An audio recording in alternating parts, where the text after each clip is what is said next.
Yo! Ako si Zaki at eto na naman ang panibagong episode ng Zaki Reacts. Medyo matagal-tagal akong nawala dahil nga sa Isa Buhay Round 1 ko kay Zenlook. Ngayon meron akong oras para mag-review. At ang una kong nakita ay ang love song ni Looney. Si Looney ay umiibig na. Ang dami kong nakikita sa Facebook na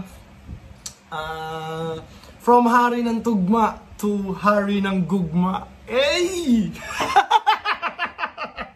Hari ng gugma! Shit! Ngayon pakinggan na natin. Huwag na natin patagalin.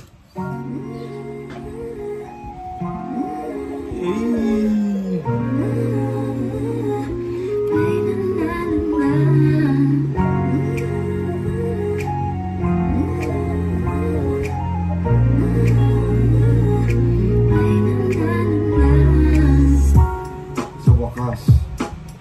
Napunta na rin sa tamang tao. Napunta na sa tamang tao si Looney! Pre! Napunta na sa tamang tao si Looney! Ewan ko ba't ako natatawa na kinikilig sa lahat na hindi ko in-expect na magla-love song ng ganito si Looney. Kasi di ba yung mga love song ni Looney, dati yung XXX, naalala ko pa dati, high school pare. Hindi ganito eh. Ito parang sweet boy eh. Ganito pala pakiramdam ng manalo. Kamusta ka bossing? Mas good ba sa morning? Maganda ang gising, nasa mood na mag-recording. Pagkano panalo pag ang pusta mo ay all in. Solo ko ang jackpot, tapos na ang boxing. May nanalo na, di na kailangan magsumamo. Papunta pa lang, pero parang nandun na ako. Papunta pa lang, pero parang nandun na ako. Shit, nagre-record. Buti na recording. Yung pasaporte at papeles aprobado. Pakiramdam parang nakasungkit ng kampyonato. Pakiramdam parang nakasungkit ng kampyonato. Ay! Para sa akin.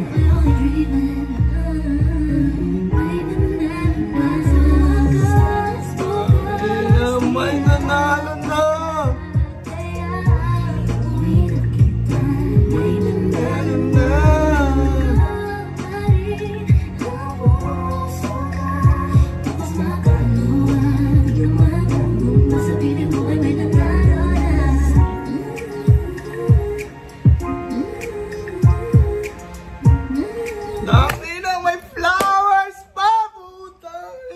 White roses! Sheesh!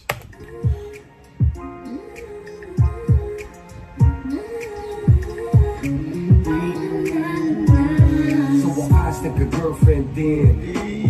Sa wakas, nagka-girlfriend din! Motherfucker! Ang dami nagla-love song pero pag kay Looney, naiibahan talaga ako. Sobrang... Si Looney kasi, multisyllabic. Diba? Ngayon, nagla-love song si Looney. Sheesh! The world is healing! All I need in this world of sin. Katada niya ay perfect din. Ang tagal pinagdasal, sobrang need in. Sa wakas, nagka-girlfriend din. Yes! Sa wakas, nagka-girlfriend din. All I need in this world of sin. Katada niya ay perfect din. Ang tagal pinagdasal, sobrang worth it, man. Hey! Katada niya ay perfect din. Sobrang tagal pinagdasal, sobrang worth it, man. Nakamulti pa rin talaga lahat eh. Finish na, di na mangingisda. Nakita ko na yata ang tanging nag-iisa. Minamahal ni Liliana. Finish na, di na mangingisda. So di ba may kasabihan na there's lots of fish in the sea. Ngayon si Looney hindi na siya mangingisda. Isinisinta, ikaw lamang wala ng ibang nanaisin pa. Kung ikaw ang sagot sa panalangin, kahit sino ay magiging madasalin. Kung ikaw ang sagot sa panalangin, kahit sino ay magiging madasalin. Si Looney, ang technique ni Looney to, sinasabi niya rin sa akin to pag sa tuwing gagawa ng kanta. Quotables. Sobrang simple lang, parang kung ikaw ang sagot sa panalangin, kahit sino ay magiging madasalin. Laging naglalagay si Looney ng ganun, quotables, na sobrang simple lang pero kumbaga tatatak siya sa isang kanta. Lahat ng kanta ni Looney may ganun eh. May isang nakatanim na hindi lang isa. Sa dami niya nilalagay na quotables. Ay posible ni isa walang tumama talaga na matatandaan talaga sa kanta ni Loons. Pangako walang ibang hahanapin, ikay papakasalan kung iyong mamarapatin. Plano ko matinding pag-propose kay bossing, paputok sa dilim para sure na omsing. Platinum na singsing, diamonds ang frosting. Platinum na singsing, diamonds sa frosting. Mas ko ng ring tapos ka unboxing. Ano? Na singsing, diamonds ang frosting. Paglabas ko ng ring tapos ka unboxing. Paglabas ko ng ring tapos na ang boxing. Kasi 'di ba pag lumabas na yung fighter sa ring tapos na yung boxing. Tsaka alam ko parang may kasabihan na tapos na ang boxing. Parang game over na. Ewan ko tama yung pagkakaintindi ko pag sinabing tapos na ang boxing, pwede siyang i-apply sa iba't ibang context. Pag sinabing tapos na ang boxing, parang game over na. Parang ganon. Kung mali ako, pwede nyo bang i-comment kung ano pa yung ibang meaning nun. Pero parang paglabas ko ng ring, which is wedding ring, tapos na ang boxing. Tapos na. May nanalo na. Hey!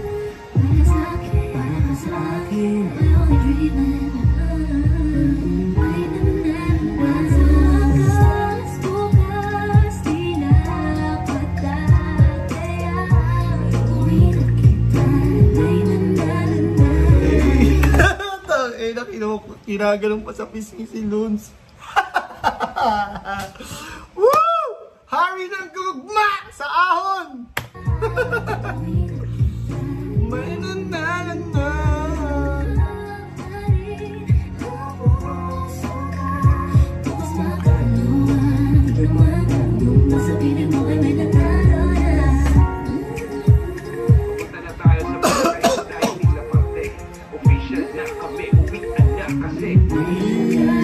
Official na kami, uwian na kasi may nana. Official na kami, uwian na kasi may nana. I vow to help you love life, to honor you with tenderness, and to have the patience that life demands. I vow to fiercely love you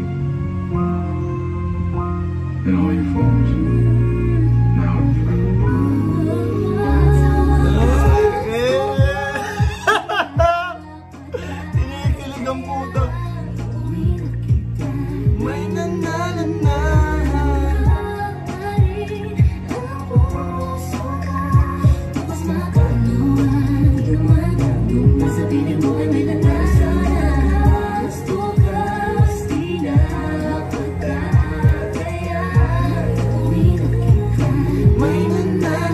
Siguro itong babae na to, si Frizzle Ann, ay magiging next na official taga-chorus na talaga ni Loons. Lahat ng mga di ba mga kantangan ni Looney na usually may female chorus or ibang artist na chorus. Feeling ko ito na yung magiging regular hook or regular taga-chorus ni Looney, si Frizzle Ann. Ngayon ko lang din narinig yung or na-discover itong artist na si Frizzle Ann dahil kay Looney, dahil sa Hari ng Gugma.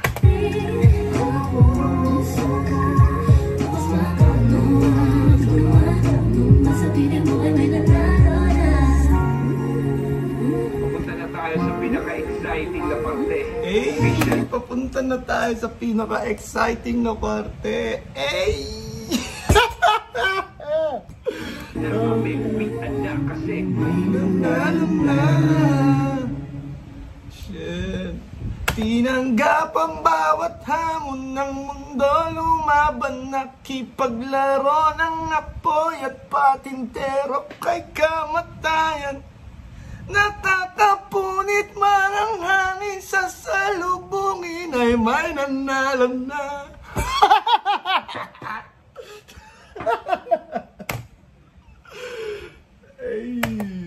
Anyways, napakasaya ko na may ganito si Looney nilabas, may nanalo na.